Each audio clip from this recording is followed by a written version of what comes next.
Welcome to A Fine Time, The Nanny Revisited. This is a podcast about The Nanny, where we recap each episode and then discuss, sharing our own unique take on each episode. I'm Bernadette. And I'm Debbie. Today we're talking about episode 106, The Ex-Niles. As usual, we'll start with a brief summary of the episode. Fran and Cece devise a foolproof, or foolish, depending on how you look at it, plan to determine for once and for all who is better suited to Maxwell. They will let Dr. Joyce Brothers observe them with him and then decide. To help her chances, Fran decides to apply for another credit card to buy new clothing. In an effort to avoid being sent government cheese again, Fran inflates her salary on her application. When Niles sees Fran's purported salary, he unsuccessfully demands a raise from Maxwell and then promptly quits. Fran convinces Aunt Frida to hire Niles, and Cece hires prim and proper Trevor as Niles' replacement. Trevor is, shall we say, less pliable than Niles, and Fran goes to Frida's to get Niles back. At Frida's, Fran learns that Niles is not actually serving as Frida's butler, but rather as her houseboy / private dancer. Niles comes to his senses after Frida tries to get him to wash her windows and gets rehired when Trevor proves himself to be less nosy and thus less useful to Maxwell. Maxwell learns the plot with Dr. Joyce Brothers and gets stuck listening to her pitch her musical about those with mental illness. Bernadette, do you want to add anything? No, I don't. All right, would you like to take us to scene 1 then? Yes, so we open up in the kitchen.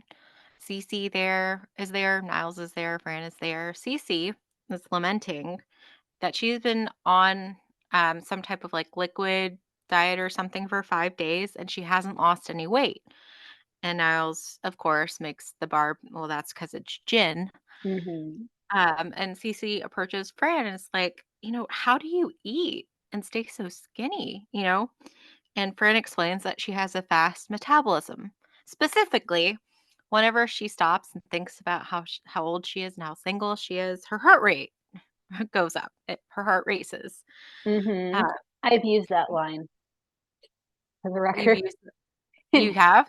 Yeah, because it's just such an iconic line. Every Mhm. time I think about how old I am and the fact that I'm still single, my heart starts racing.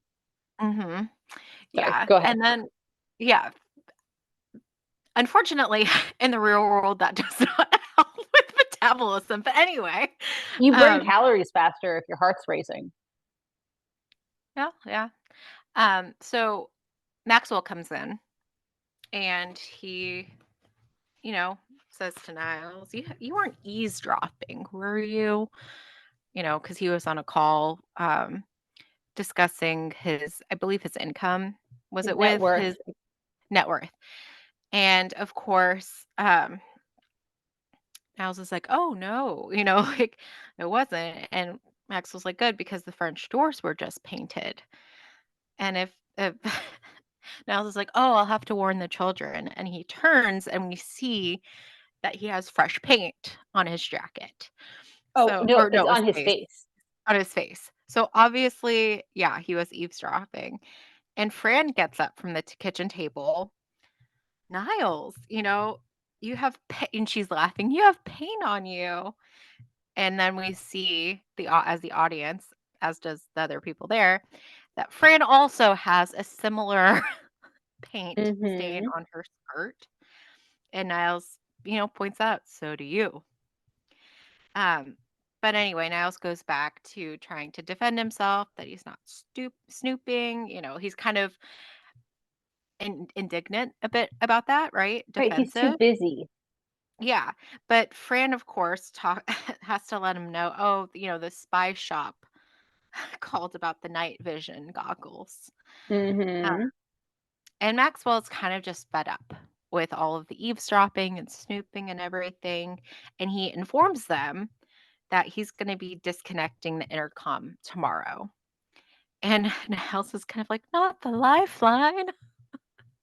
Right. Uh, but anyway, uh, Cece, I believe after Maxwell storms off with that line and Niles kind of follows him out, Yep. Cece makes the comment to Fran, "My first says Mrs. Sheffield," and she kind of stops and laughs to herself, has an obvious like suggestive look in her eyes.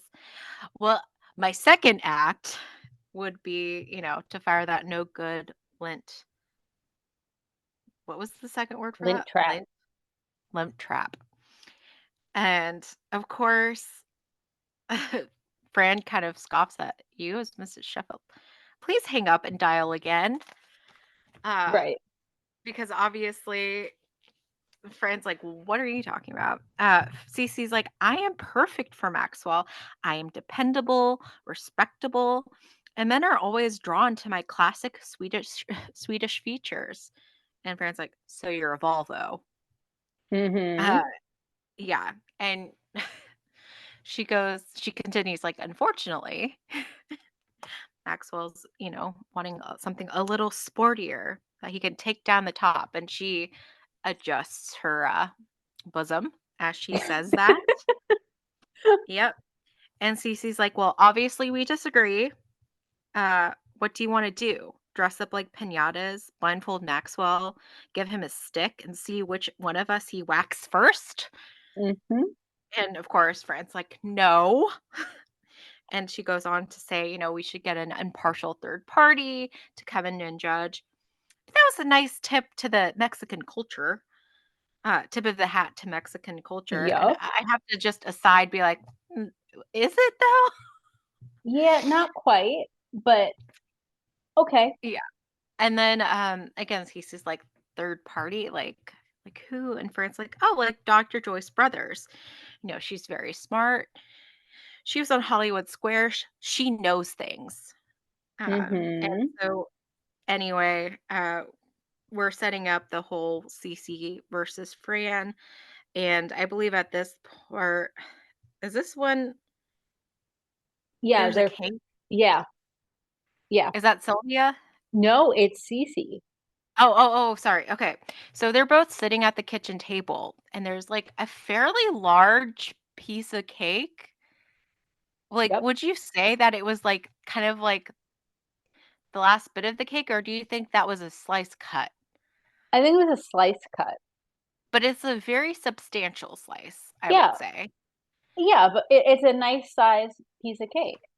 Yeah, and so, like, Cece goes to eat it, Fran takes it from her, then if Cece goes, "Oh, look," to distract Fran and it works, Fran looks over and Cece Mm-hmm. takes the cake again. Right. And that's the opening scene. Do you have anything you'd like to add to that? I do not. Okay, can you take us to the living room? Sure. So Fran is on the phone and she's just finishing up. Thank you, Dr. Joyce Brothers. Thank you. She hangs up it and she goes to Cece and she says, it's all set. She's going to observe us with Mr. Sheffield and determine who will make the better wife. And Cece's surprised, as are we all. You're kidding. And Fran's like, no, she has a great deal of respect for our experiment. And Cece's like, oh, she has a musical she wants to pitch to Maxwell. Fran's like, wrote a score for nuts. And so um, Cece proposes that we keep this thing between us, between the two of them. Because if Maxwell ever found out, neither of them would have a shot at him and he'll think we're both morons. And Fran's like, good. I couldn't agree more. And you know what? Just in case he does find out, let's just tell him that Val thought of it. That won't be a tough sell. And they seem to agree. And then like Fran's walking through the door. She opens the door and she finds Niles there. And we see that he had a glass pressed to the closed door and he like quickly pretends to be drinking. And she's like, what are you doing? He's like, oh, nothing. And she's like, and with my Vinnie Barbarino glass from Chevron, she takes it from him. You see, this is why we cannot have nice things. And I think he then makes a comment about, even if I could keep Dr. Brothers coming here a secret and I wouldn't take those odds to Vegas, how do you plan to Mhm. explain her presence to Mr. Sheffield? And she's like, well, the woman deals with the psychologically deranged. She could be here from Ma, me, Gracie. And let me tell you, it isn't far from the top off. That isn't you aren't that far from the top of the list. And don't you blab. Um, and she's because she explains that Mr. Sheffield always acts self-conscious when he knows he's being watched. I Mhm. think that's where I cut the scene, or did I put my Well, notes wrong? then of course Maxwell comes up. Yeah, okay, that's what I thought, but then I was like, why did I put this as a separate scene? Go ahead. Okay, just in terms of like Maxwell comes up and both Fran and Niles kind of look at him and he's like, of course he immediately gets self-conscious. What? Uh and Fran's like, nothing. Just go about, do your business." And he's like, "Well, I can't now. You guys are staring at me." And he kind of goes through into the door for the living room, and Fran makes a comment to Niles, "So much for making an amateur movie on the honeymoon," which was like, Mm-hmm. as a child, that totally went over my head. But again, it Uh-huh. was one of those like classic things where you say something and something immediately happens, right? About him being self-conscious. Right. But also, in Yeah. fairness, if all of a sudden you walked into a room and everyone stared at you, wouldn't Oh you be yeah. self-conscious? Yeah. Of course. But yeah, so then we go and we jump into Fran's room. Fran and Val are there, and Fran is, filling out what we learn is a credit card application, date of birth, not applicable. Right. Sex. 5 years ago Tuesday, you know. Mm-hmm. And Val's asking Fran, you're filling out another credit card, and Fran explains that she wants credit because she wants to get some new outfits to impress Dr. Joyce Brothers. She looks like a cheap tart and not in the good way. Mm-hmm. Um, so then again, Val's looking over her shoulder and notes that, oh, it looks like you put something wrong. You messed up the salary. And Fran's like, well, the last time I put my actual salary, they sent government food stamps and a box of government cheese. And Val's like, well, the cheese, I remember that. The cheese was surprisingly tangy after, you know, had a surprisingly tangy aftertaste. Right. But anyway, we find out that Fran had put $50,000 as her salary, which Val again is like, that's too much. You should put 49.99. That's how they got me to buy the Abinator or Abinizer, however you say that. Abdominizer. Abdominizer. And yeah, so it's a fairly quick scene just establishing that again, Fran is filling out for another credit card application and she's not so truthful. Is there Yeah. anything you'd like to add to that? No. Okay. Can you take us to the next scene? Sure. And so we're back in Fran's room, and Niles is cleaning and he's singing to himself. Um, I'm not going to sing it, but he's singing to himself and kind of dancing a little bit with his like push vacuum. Hmm. And then he realizes that he dusted through Rosie. And he like glances over at her vanity and he sees the credit card application and comments to himself, I can't believe she's applying for another credit card. And he like goes over to pick it up. He's like, no, I really shouldn't snoop, but maybe I'm a reference, in which case I have a right to know. And so he picks it up and he's looking at it. Where's age? Age, age, age. Ah, this must have been age. And he like sticks his finger through it. There's a Hmm. hole. And then he's like, let's see, salary. And then his eyes widen, his mouth drops. And did you consider this all one scene or did you cut it there? You can continue if you Okay, want. sure. So Niles, after his eyes went wide and his mouth was agape, he runs down to Maxwell's office, barges in. Sir, I demand a raise. And Maxwell looks up. Niles, I'm actually in the room, so you might want to rehearse this somewhere else. And Niles is like, no, I'm saying it to your face this time. I demand a salary increase and I demand it now. And Maxwell like puts down what he was holding, takes his glasses off. Well, that certainly took a lot of backbone, I must say. You know, normally my answer would be no. But based on your bold approach, my answer is hell no. How dare you come barging in here like that, making demands? Can't you see I'm busy? And I was like, yes, I know how much effort goes into ordering an air-conditioned pet helmet from the Sharper Image. Max was like, Niles, what brought on this sudden surge of greed anyway? And I was like, well, I was upstairs looking through Ms. Magazine. Did you know that, like many women in today's marketplace, I too am underpaid? And Max was like, well, I happen to think you're very well paid for drinking my brandy, smoking my cigars, and giving conducted tours of the house when I'm not here, saying it belongs to Jacqueline Onassis. And I was like, Bouvier, before she was married. And Max was like, look, if it wasn't for me, you still have that summer job playing ukulele on some London sidewalk with your partner Larry. And I was like, but at least Larry treated me like a human. Max was like, of course he treated you like a human. He was a bloody monkey. Look, if you're not happy here, perhaps it's time you made other arrangements. All right then, you repressed tightwad. I quit.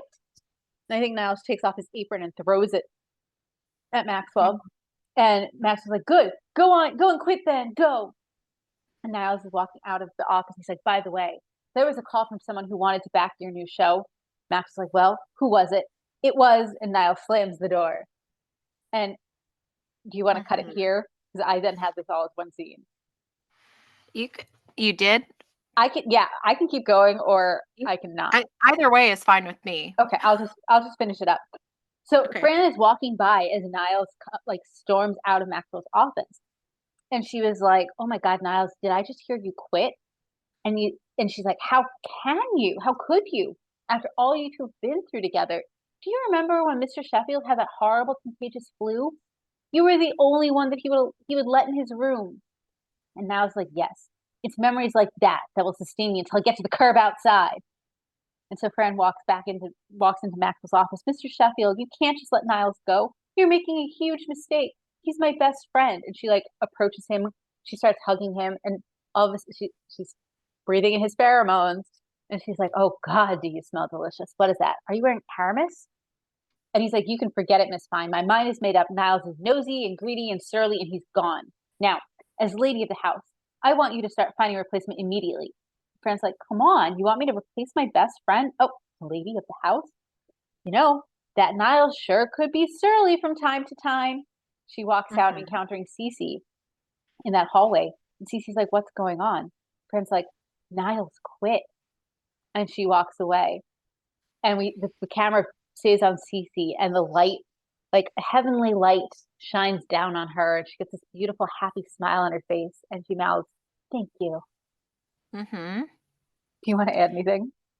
Just like the side comment of how different it is how Cece's acting towards Niles than when he had his heart attack. Mm-hmm. Yep. Very true. But yeah, so then we're now in the living room. Mm-hmm. Doorbell rings. Of course, Niles isn't there, so Fran says she'll get it. And in comes Sylvia. And turns out that um, they were supposed, Fran, Sylvia, and Aunt Frida were supposed to go for lunch because it's the anniversary of her husband's, is it death Mm-hmm. or birthday? Death. Husband's Okay. death. And they're like wondering which one is the seventh. She's had seven. And I think Sylvia is the one, or is it Sylvia or Fran who makes the observation that Frida's just kind of lumped them all together like President's Day? Sylvia. Because Yeah. Fran asks which husband. Yes. So again, they're supposed to go, but Fran's explaining that, you know, Niles quit and she's supposed to be finding a replacement. And so, Fran's kind of backing out of the lunch at this time, right? But Sylvia is concerned about, the fact that, you know, is there any chicken cacciatore?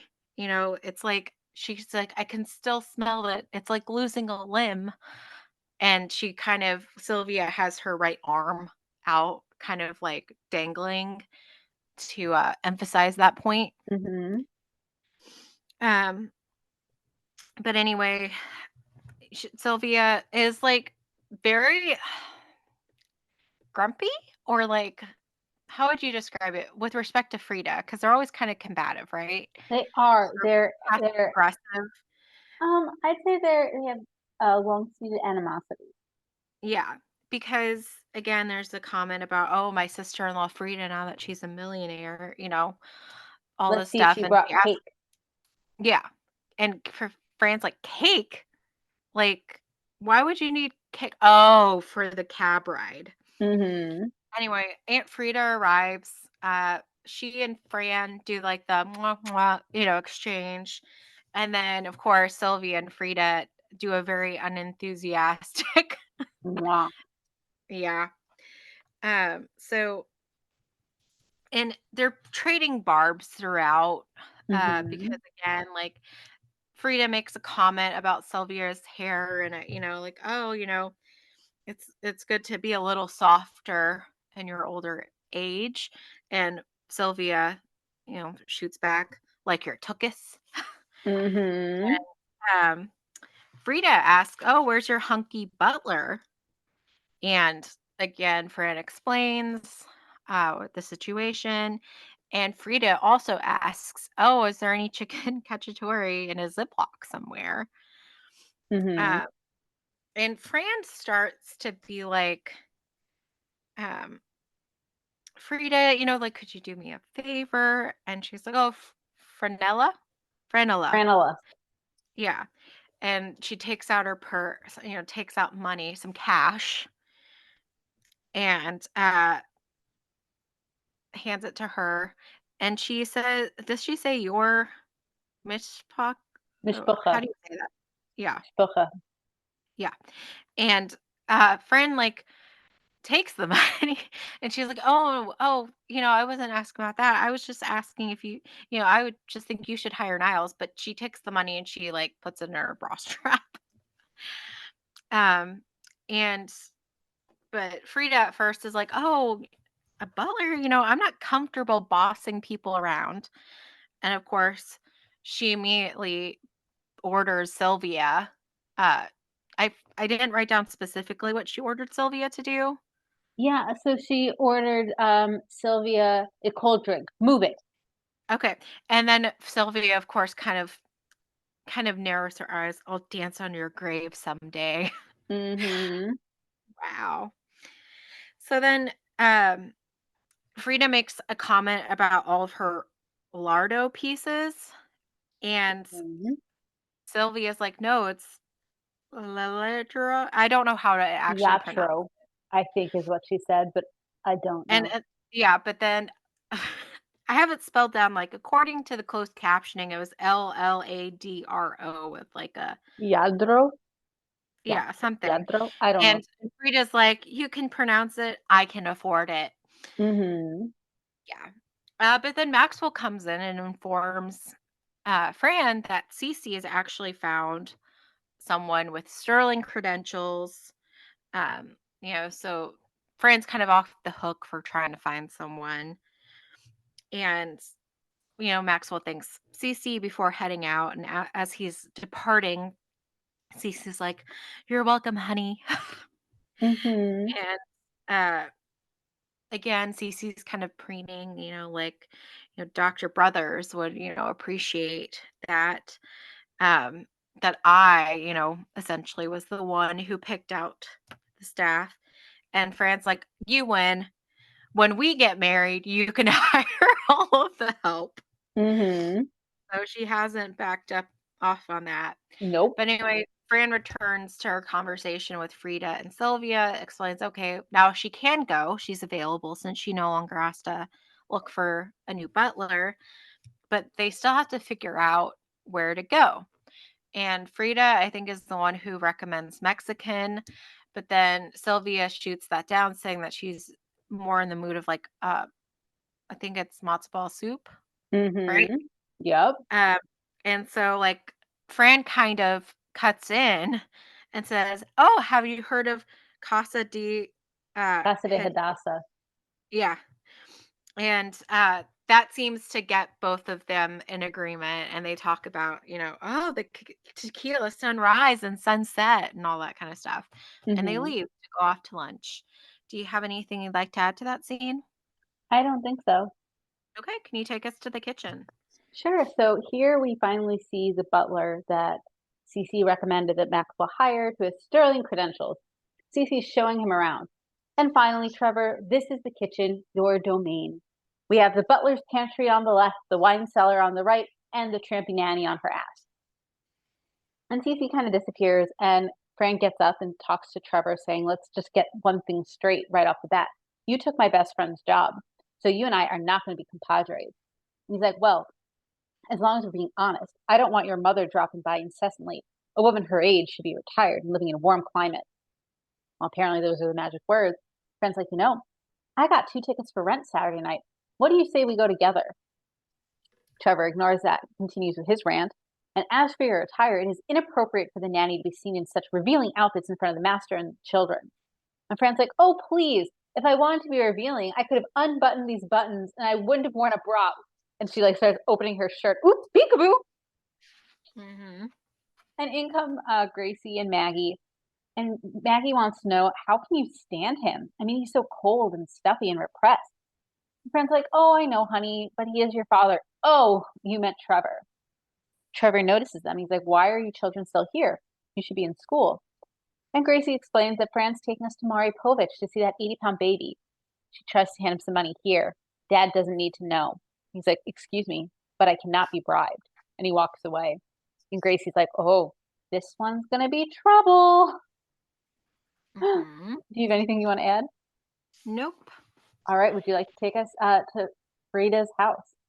Yes, so we're at Frida's house, and Frida is showing Fran in, and it's obviously the first time Fran's been, and it's this large room that could only be described as gaudy, the Busy. oppo the opposite of minimalist. It's very Uh-huh. maximalist.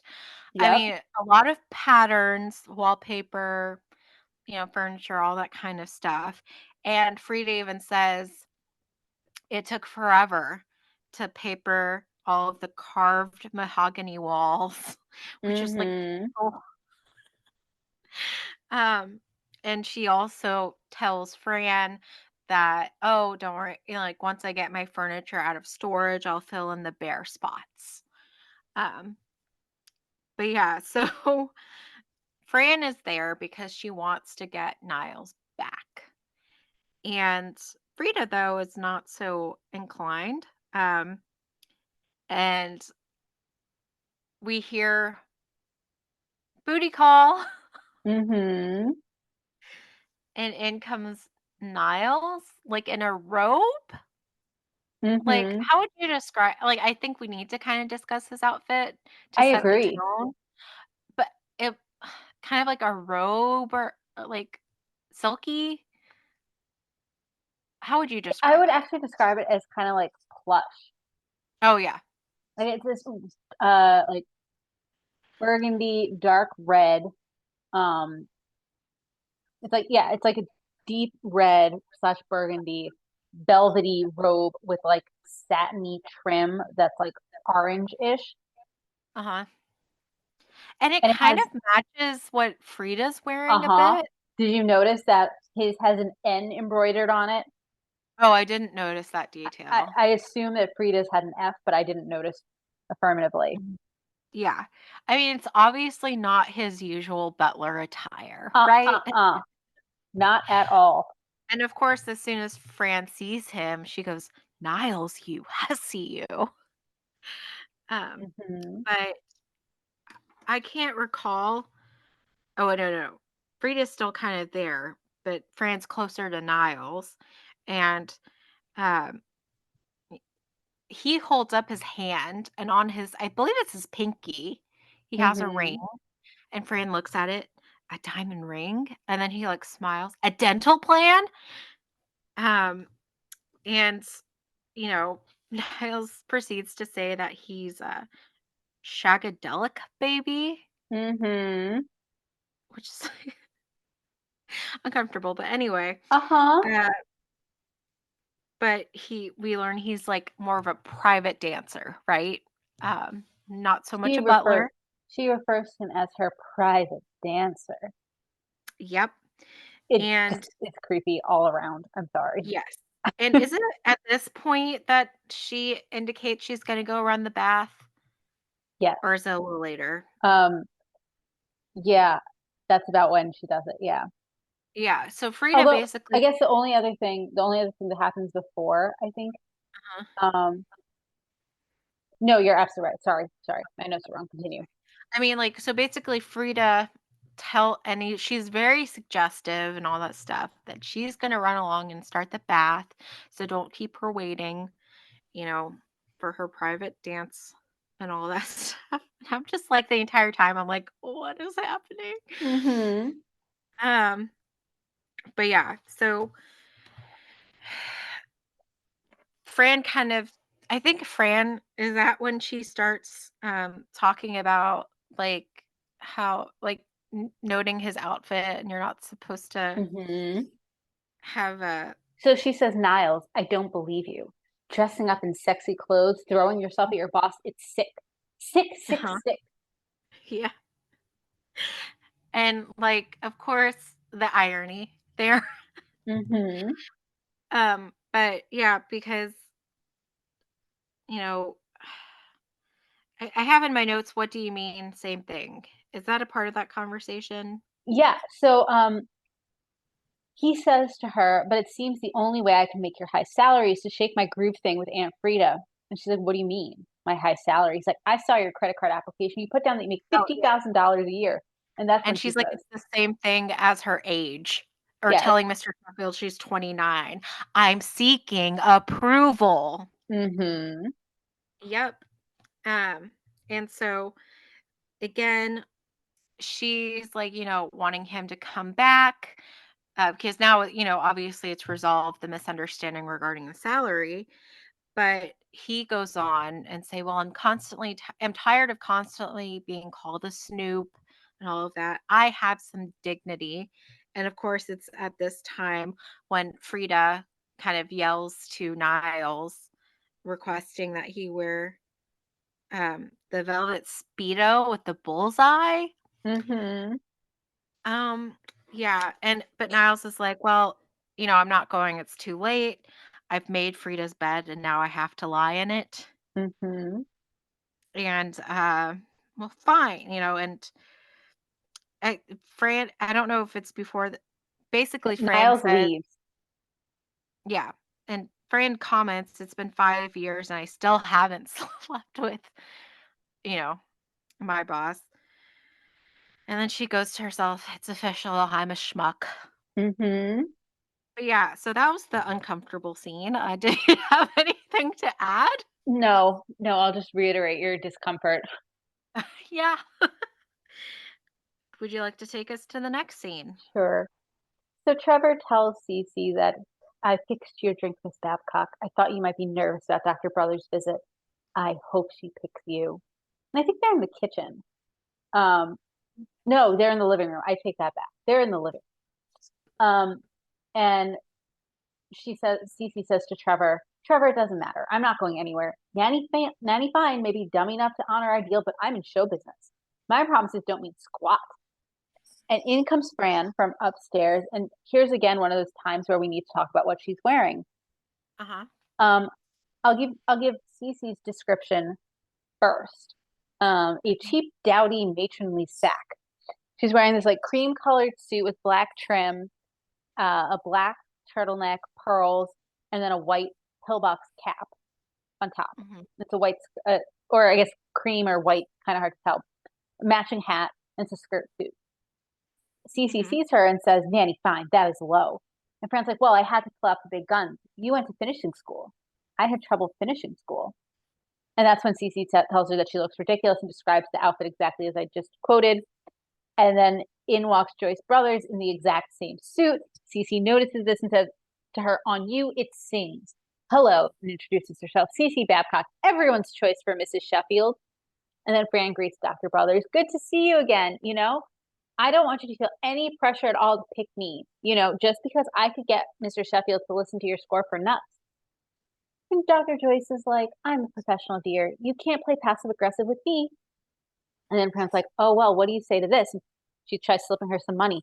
I got a rich aunt. There's more where that came from. No?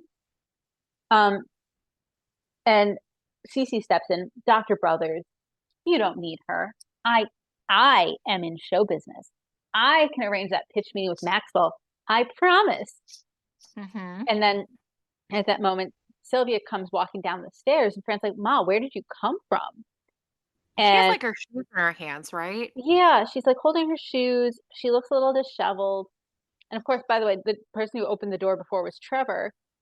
And so as she's walking down the stairs, Sylvia points to him, says, Der wise angle wouldn't let me in. The boy had to help me up the trellis. And in walks Brighton, clutching near below his waist, saying that the Mhm. Sheffield line ends here, okay? Mhm. Um, and then, of course, Niles races in, saying, I want to come back. Hide me, please. Fran's like, what happened? He's like, I can handle the jacuzzis and giving the oil massages. I can suck on a big toe the size of a Louisville slugger, but I will not do windows. In runs Frida slowly, Nilesy. And Niles is like, oh God, Sasquatch. And he's like trying to hide. Um, and like everyone's sort of talking at once. Maxwell comes in, quiet. Trevor, what the hell is going on in my house? And Trevor's like, I wouldn't know. I don't get involved in other people's business. And Maxwell's like, well, that's not blood, no blood. That's not much bloody good to me, is it? You're fired. He sees Niles, turns to him. You're rehired. Do I get a raise? No. Oh, I'll take it. Mm-hmm. Um, and then Maxwell realizes that amongst this crowd of people is Dr. Joyce Brothers. He turns to Miss Fine. What is, Miss Fine, what is Dr. Joyce Brothers doing in my sitting room? And Fran's like, well, she's here to decide whether me or Miss Babcock is more right for you, not that it's any of your business. It's like, you can't be serious. You two turned into a couple of complete morons. And they're both like, it was Val's idea. And so Maxwell turns to Dr. Joyce, Dr. Brothers, I don't know under what pretenses these two got you here, but I do apologize for their lunacy. She's like, no problem. Hands him a script. Act one, a lone schizophrenic prostitute sings. I stabbed a man in the guts. Now they're calling me nuts, but I can't help it. And Fran and Cece like mock dancing as they skedaddle out of the room. Yep. You want to add anything? No, I'm so glad you got this scene. I Yeah, I always realized appreciate that. it when you sing. I realized that it worked out perfectly. Everyone Yeah. ends up where they're needed, as you always used to tell me. Mhm.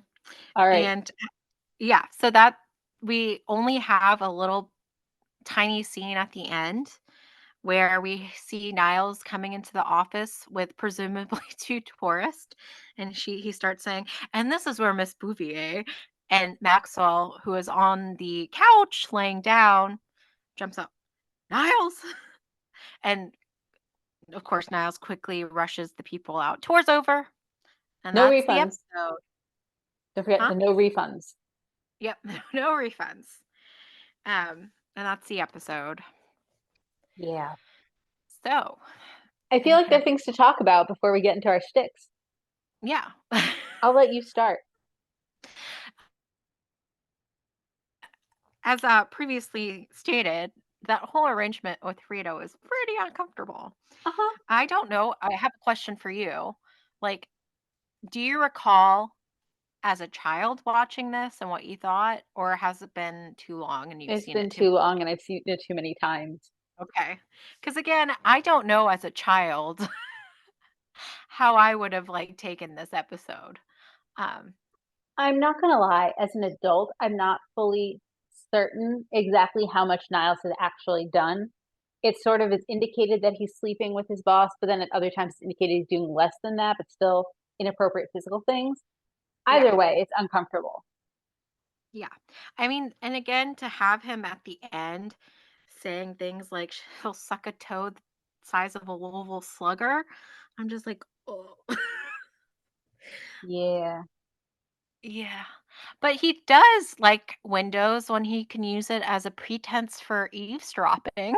Correct. We've seen him clean windows plenty of time before. Mm-hmm.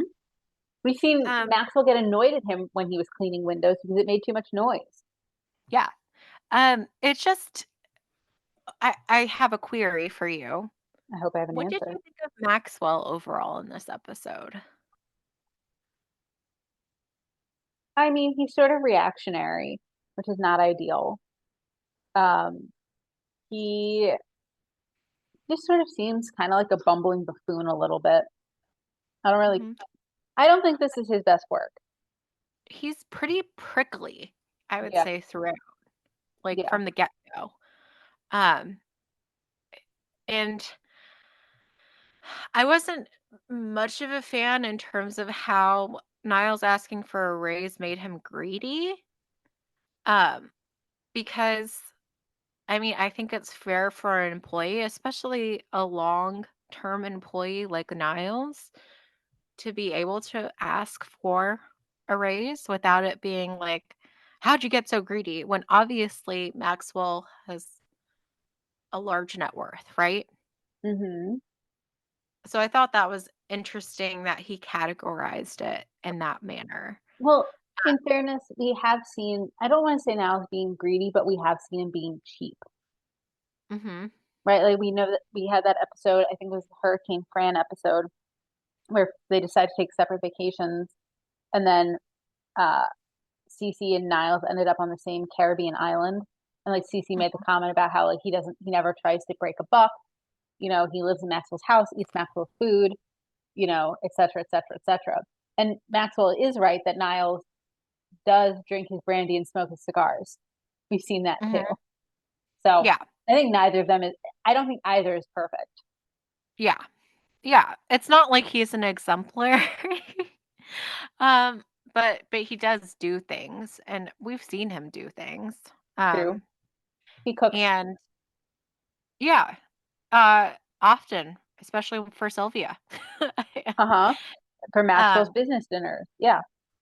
yeah. I mean, it's not like he doesn't do anything ever. Um, True. he does snoop, but again, so does Fran. Correct. And she, I would say, does even less, given that the children are one's in college. Mm-hmm. Is Brighton considered high school at this point? I would Yes. think. Yes. And then Gracie's also older at this point.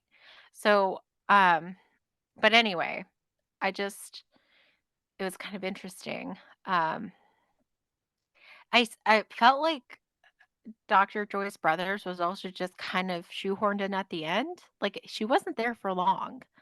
Mm-hmm. The main focus, I think, was the Niles aspect of this episode, and Based on the title, again, yeah. yeah, but it just seems so random to have Dr. Joyce Brothers. Because would you ever be like, "Hey, let's let this third party decide," not, the person who would actually marry? Correct. I mean, it's just so peculiar. Mhm. What did you wanna talk about? The same thing you wanted to talk about how uncomfortable Niles' relationship with Frida is. Mhm. Yep. So, do we Not wanna jump ideal. into sticks, or do you have anything else? No, we can jump into shticks. Okay. So, favorite fashion. I can Did tell you you. have Oh, Go go ahead. ahead.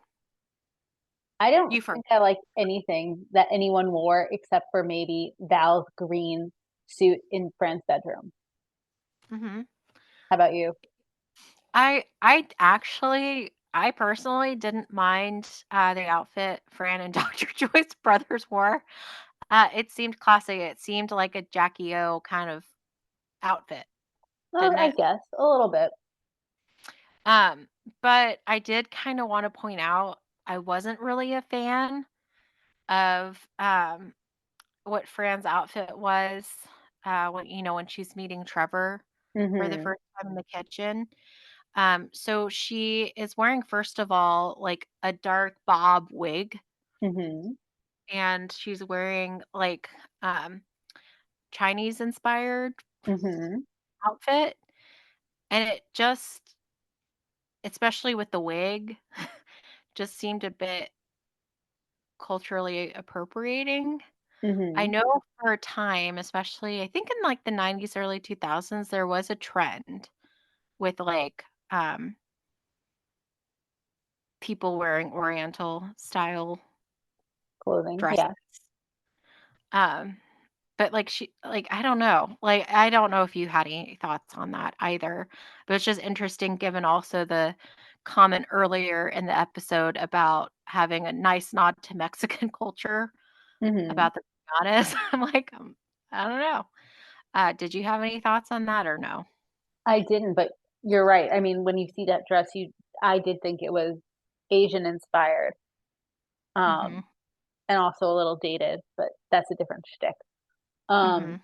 the other thing I do want to comment on, did you notice her hair is different? Fran's hair is different in I think almost every scene. Yeah. Yeah, she wore, like, several different, because in that final scene with Dr. Joyce Brothers, she also has, I think, a seaming wig that matches the hairstyle Dr. Joyce, Brothers has, and again, seems like Jackie O. Mhm. kind of hair. Yeah, so it's But a yeah, slightly it longer varies bob. throughout. Hmm. We only see her like big curly hair in one scene, two scenes maybe. Hmm. That's where she finds out that Niles quit. Hmm. Yeah. So, so yeah. Is there any other fashion you wanted to talk about? I mean, we already talked about the robes that Niles and Frida were wearing, so I don't need to comment on them again. Yeah. Yeah. Yep. Okay. So let's move on then to notable New Yorkers. Obviously, the title, the Ex-Niles. It's a Reference play to the on X-Files. X-Files. Which was like, was it? Didn't it start in the 1990s? Started in 1993, Okay. according to our friends at Wikipedia. Hmm. Have we talked about that before? I don't think so. Okay. Did you have anything more on that, or should we? I mean, it's a science fiction television series that aired on, I believe it was Fox, and it aired from September 1993 until May 2002. But then, Oh, I didn't then it realize. was revived. Uh huh. So, according to our friends at Wikipedia, during the original run, there were 9 seasons that contained 202 episodes. There's then a short 10th season, which had 6 episodes, and that ran in 2016. And then, because the revival did so well, it returned for an 11th season, which had 10 episodes in 2018. Hmm. Yeah. So it came back multiple times. Hmm. Um, did you have Volvo? I did. A Swedish luxury car company known for the safety of its vehicles that makes sedans, station wagons, and SUVs. That's according to our friends at Wikipedia. And we've had Dr. Joyce Brothers on before. We have, yes. I believe we've also had a reference to Hollywood Squares before. I could be wrong I though. don't think we have. Okay. It is a game show featuring celebrities on a tic-tac-toe board who are then asked questions with the contestants judging the truth of their answers to try to get 3 in a row. That's according to our friends at Wikipedia. Vinnie Barbarino from Chevron. Yeah, so Vinnie Barbarino is a character on the American sitcom Welcome Back, Kotter, according to our friends at Wikipedia. And Chevron is a major oil company. Hmm. Okay. The Let's see. abdominizer was next, and Yeah. we talked about it before. Just Yeah. okay. Uh, sorry. Did you want to say anything more on that one? Nope, Did you get the song that Niles was singing, "Sexual Healing"? I should have. I realized as we were talking about it that I didn't. Yeah, I'm It is pretty a sure. song by Marvin Gaye, Uh huh. which And apparently we've talked about before. oh, we have. Apparently, Okay. because I just pulled it up on my web browser that I used to do research, and it was clicked on. The page on Wikipedia has been previously clicked on. Huh. Interesting. Yeah. Listeners, if you recall which Oh, I episode, remember when let I me do. know. I do. Oh, you It's the do? episode The Two Mrs. Sheffields, Oh, okay.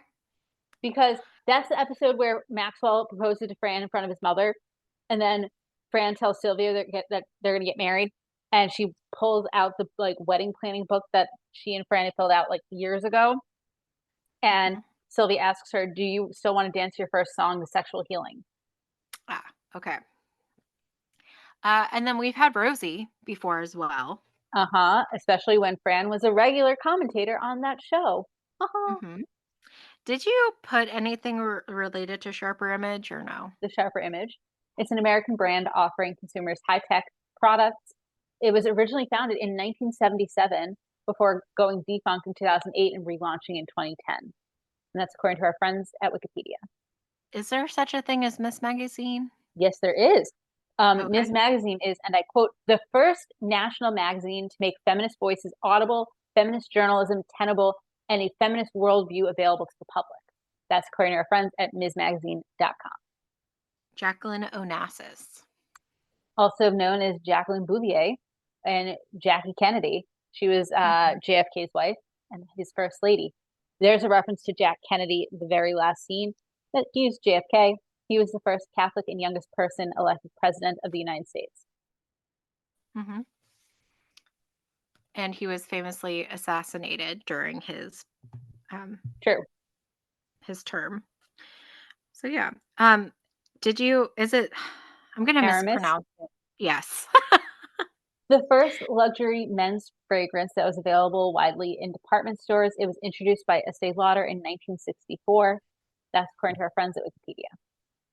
Did you put down President's Day? I did. It's the holiday celebrating American presidents, which falls on the third Monday of February. Mhm. And as Sylvia described it, or was it Fran? It's basically since there's several, like Lincoln and Washington and all of that, their birthdays are kind of near, so they just kind of combine it all, right? Uh-huh. Okay. I don't know how to pronounce this either. The Maury. Ladro. Oh, we talked about it already. Yeah. Um, We but talked about it like a couple weeks ago. yeah. Um, Yatro. and then we have, did you, or did you keep that for the sunrise sunset? Is that in, I kept that for Yiddish Cup. okay. Rent. Um, a rock musical loosely based on La Boheme that tells the story of impoverished New York City artists and was written by Jonathan Larson. That's according to our friends at Wikipedia. Maury Povich.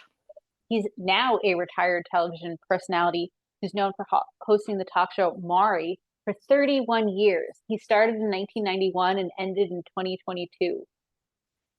Mm-hmm. I didn't realize it Wow. had been on that long. I didn't either. That's why I included it because I was just like, wow. I remember staying home from school sick and putting that on. Mm-hmm. Yep. Is it him?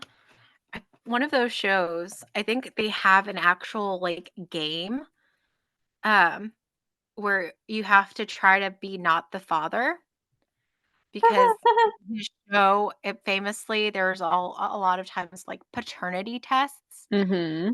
and you are not the father and I believe it's a card game based off of that where you try not to be the father.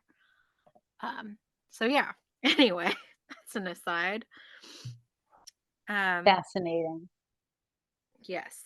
Now, we've talked about the actress who plays Oh, by Aunt the way, Frida. you're correct. There's an article from our friends at today.com titled Maury Povich tells about his You're Not the Father board game. Yeah. I haven't played it. I just saw it like on a YouTube video before. Yeah. But Okay. but yeah, we've talked about the actress who plays Aunt Frida before Yep. because she's been on before. Yep. Can you remind the name? Oh, I'm really bad. Uh, Sorry. she's Lainey Kazan. Yeah. Again, what very well known for me from my big fat Greek wedding. I think that is what she's best known for at this point. To me, she's Mhm. always going to be Aunt Frida. Well, of course.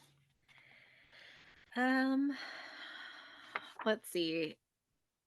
Der Der Fawcett. Weise Engel. Mhm. So this is a nickname that was given to a character in the movie Marathon Man, who was inspired by Joseph Mengele, the Nazi doctor nicknamed the Angel of Death, or Der Weiße Engel, because he looked like a white angel when directing concentration camp prisoners to their deaths. That's according to our friends at Wikipedia. Mhm. Did you put down Louisville Slugger? I did because I didn't know what it was. It's Oh, the really? it's the official bat of Major League Baseball, according to our friends at slugger.com. Yeah, they actually have like you can go in Louisville to like the factory and like do a tour and all of that. Neat. Sasquatch. Bigfoot, who we've already spoken about. Yes. And then I believe that Dr. Joyce Brothers Nuts, the musical, was totally made up for this. I assumed it was. And that's all I have. Do you have any others? That's all I had. Okay, so now it's time for some Yiddish cup. All right, so the first one is Yahrzeit. This came up where Sylvia and Fran were talking about how they were going out to, memorialize Frida's dead husbands. A Yahrzeit basically means it marks the passage of time in 1 year increments from the death of a loved one. And so on the yahrzeit, you light a yahrzeit candle, which burns for, I think, 25 hours, give or take, to like remember the person who's passed away. Right. We also have the word tuchus, which we've heard before. It means butt. Mishpocha means family. Franela, that's just like adding Allah. It's like a Yiddish, like sort of like a term of endearment. Mm-hmm. Um, Matzo ball soup is Jewish penicillin. It's basically made with matzah meal and eggs. It is. I mean, they look like little round brains, but they taste delicious. Um, Hadassah, we've discussed previously. That is a Jewish women's organization. Sunrise Sunset is an iconic song from Fiddler on the Roof that takes place during the wedding that we actually see on stage or on screen. And then, of course, schmuck. Friends referring to herself as a schmuck, as a foolish or a contemptible person. Mm-hmm. Did I miss any? I don't believe so. Excellent. All right. On to 90s nostalgia. Can I start? Yeah. Yeah, go ahead. Oh, cars. Yep. Yeah. I feel too like in this day and age, if they were like trying to look for a new butler or something, they'd probably like go online or some type of service or whatever. Mm-hmm. The old phones that we see. Um, Mm-hmm. I feel like just the whole idea of bringing in a third party professional to decide who would be a better wife to Maxwell, it just feels very dated to me. Mm-hmm. Yeah. Um, like, and we've talked about it before, the intercoms. Like, I just Mm-hmm. don't feel like we see that much anymore these days. Agreed. Because people can just like text or call on their cell phones from one part of the house to the other if need be. Right? But also like again, the whole salary thing. I know we've talked about it before in terms of what their wages are. Like today would be like, Mhm. whoa. Because I believe wasn't she making $5 or $6 at one point? Correct. Right. I mean, we just That's saw just not a recently, livable wage. correct. Now, in fairness, her food and housing are provided for her. So that makes Yeah, it a little but bit still, easier, but not that's under minimum wage at this point. correct. Very And much with under minimum inflation wage. and all of that, it's just not livable if you're not getting the housing and all your, basic needs met. Correct. Um, is there anything else really? I was just going to say about the salary. We just recently saw in the episode where Fran and Chester were dog napped. Um, before they got dog napped, the reason she was Chester's dog walker is because he offered her $10 an hour. And Fran's like, "Do you know how much I get paid to take care of children? 3 children, half that. When do I start?" So Mhm. yeah, Yeah. Okay. I've got nothing. So I don't either. So some future fun. just a couple for us. One, Aunt Frida is going to appear again in season 6 when she actually goes and buys Fran's parents' apartment building. She then goes and evicts them, forcing them to temporarily or not so temporarily move into the Sheffield home. And that's all because of a short handwritten note from Sylvia. But don't worry, don't worry. Fran does devise a plan to get Morty and Sylvia back in their own home before the episode's over. And also, Maxwell is going to be a guest on Hollywood Squares in season 6. Um, Interestingly enough, there he actually replaces Andrew Lloyd Webber at the very last minute. So there are a couple of reasons why him being on Hollywood Squares is inconvenient. One is that he replaced Andrew Lloyd Webber at the last minute, and he's introduced using Andrew Lloyd Webber's bio. And second, timing was at that point very important to him and Fran for a uh, project they were co-producing, shall we say. Mhm. And yeah, those are the bits of future fun I think we should focus on. Okay. Okay. So are you ready for episode rating? Are we ever? Sometimes. I Doesn't sound mean, like today. But anyway, we're at the point. As a reminder to our lovely listeners, we rate each episode from 1 to 5 lipsticks, 1 being the lowest, 5 being the highest. We reserve the right to adjust later our ratings at the end of the season. All of this is made up, it's subjective, but we do it for fun. So even though we struggle with it sometimes. Speaking of, I believe it's my turn to go first this week. Excellent. um, I'm struggling with this. As we've discussed, not a super fan of the whole Frida Niles uncomfortable relationship aspect of this. Um, I don't know. I'm just gonna give it a 3. How about you? Yeah, I also am struggling with this because for all the reasons you said. I just can't figure out if I like this more. Well, I don't think mm, I'm struggling to figure out if I like this more, less, or the same as Fransom or the Bobby Fleckman story. I think I Mhm. like this slightly better than Bobby Fleckman. I really didn't like Fransom. So I think I'm going to give it a 2.6. It's Okay. actually I'm going to be precise. A 2.625. Wow. That and I'm realizing as I say that my math is still totally wrong, but it's okay. Okay. Like I said, the Yeah, points are made up and don't matter. So exactly. Is there anything else we need to talk about? I don't believe so. All right. Well, that's all we have for you today. We hope you had a fine time with us as we revisited The Nanny.